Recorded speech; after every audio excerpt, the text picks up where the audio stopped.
opportunities to reverse America's course are abundant. Our constitutional system and cultural traditions continue to protect the freedom to speak out without fear of reprisal. And a giant advantage for the defenders of freedom is simply the desire to be free. At the same time, the internationalists fear an aroused and organized American public. They work to misinform and confuse so that the public won't know where to turn for real leadership. Leadership for effective opposition to the globalist agenda.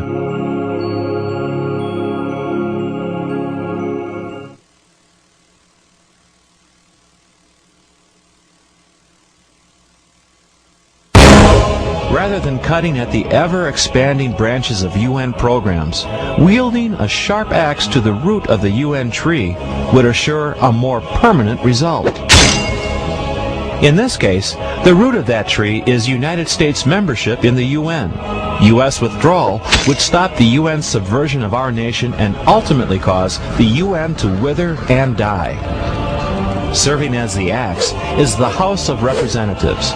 It has the power to kill U.S. membership in the UN simply by refusing to fund any part of the UN program. A majority of 218 votes could effectively get us out of the UN. In 1997, the first measure calling for the termination of the United States membership in the United Nations came before the House. 54 representatives voted in favor. 2 years later, 74 representatives voted to cease all funding to the UN. At present, the remainder of the House lacks the backbone to resist the influence of the internationalists. The key to changing that condition, however, is taking place in communities across America. What is well understood by the internationalists is the power of organization. It's why they've invested so much effort building it. In turn, those who cherish freedom must also organize in order to maximize their impact. And that's what the Starter Kit is designed for.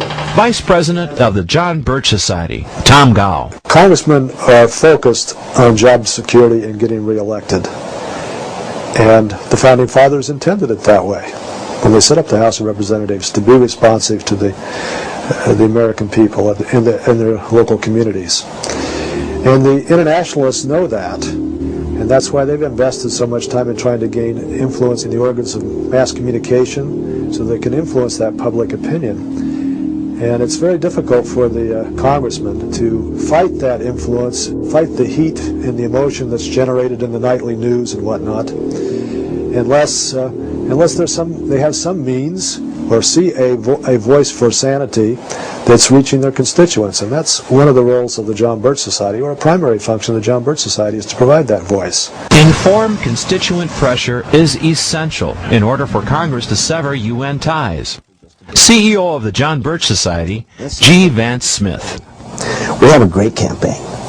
We have all kinds of tools. We have wonderful pamphlets that will really help people to understand what's going on. We have billboards, books, videos, all kinds of important things relative to this campaign, tools for this campaign. But those are not the campaign. The objective of the campaign is to change the individual, to help the individual understand how important their freedom is, and the fact that they're going to have to do something about it. The only way there's going to be change is when the American people, individually, one at a time, wake up and do something. So our campaign is to empower people under organized leadership to work together to bring about this change. With that kind of pressure that they can put on the members of the House of Representatives, upon their own congressmen, they can bring about change. But there has to be a concerted action program.